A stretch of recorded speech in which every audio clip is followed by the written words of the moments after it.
have not made significant steps in the last year on that. This gives Kim more opportunity to stall. Mr. Trump says if Kim does show up, he'd be willing to actually step into North Korea, which no American president has done. The South Korean official says a Trump-Kim meeting, if it actually comes off, would help pave the way for the resumption of nuclear diplomacy. CBS News Update. I'm Sam Litzinger.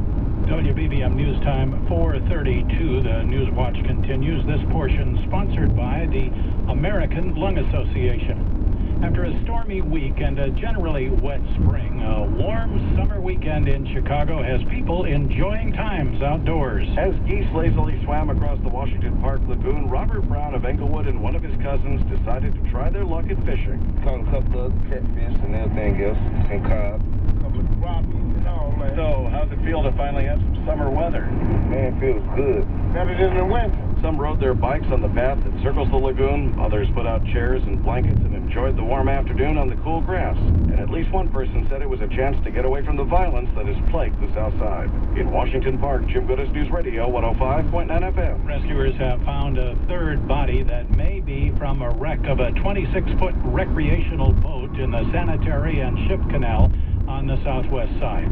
The boat capsized on Wednesday. A second body was discovered in the water near Pulaski. Illinois Department of Natural Resources spokesperson Rachel Torbert says they are looking for two more victims. The Illinois Department of Natural Resources Conservation police officers are still out actively searching for the remaining two passengers who were on that boat. The body of a man in his 20s was found today in the same general area, but it is not known yet if it is one of the two still missing men.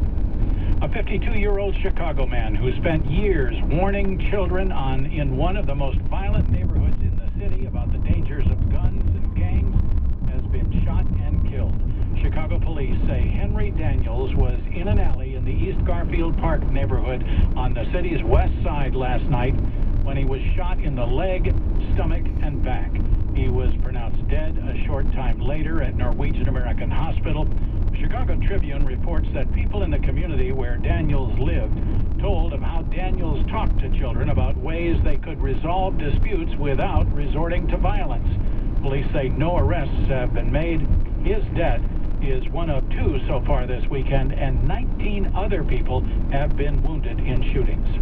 Merchants on North Michigan Avenue are celebrating the 20th anniversary of the hugely popular Cows on Parade, with Cows Come Home for the month of July. Peter Hainig of Hainig's Footwear on North Michigan Avenue got the idea for the colorfully painted life-size fiberglass cows 20 years ago during a trip to Switzerland. The last stop was Zurich, and we drove in, and there were all these cows all over the place, and we spent about 4 days wandering around the city, and I took a bunch of pictures, and which turned into the idea, why not Chicago? He believes Chicago embraced the cows. There were 330 of them originally, in part because of the city's past relationship with cows and their non-threatening manner. So it was a very friendly kind of a thing to do, and then obviously the painting was, humorous, it was art, it was puns, it was a whole bunch of things, and you stop and look at it and you would get a joke or get an idea. They found about 20 of the original cows for a month-long reunion in Jane Byrne Park at the Old Water Tower on North Michigan Avenue.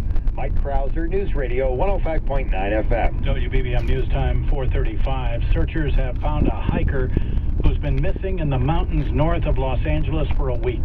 Authorities say 73-year-old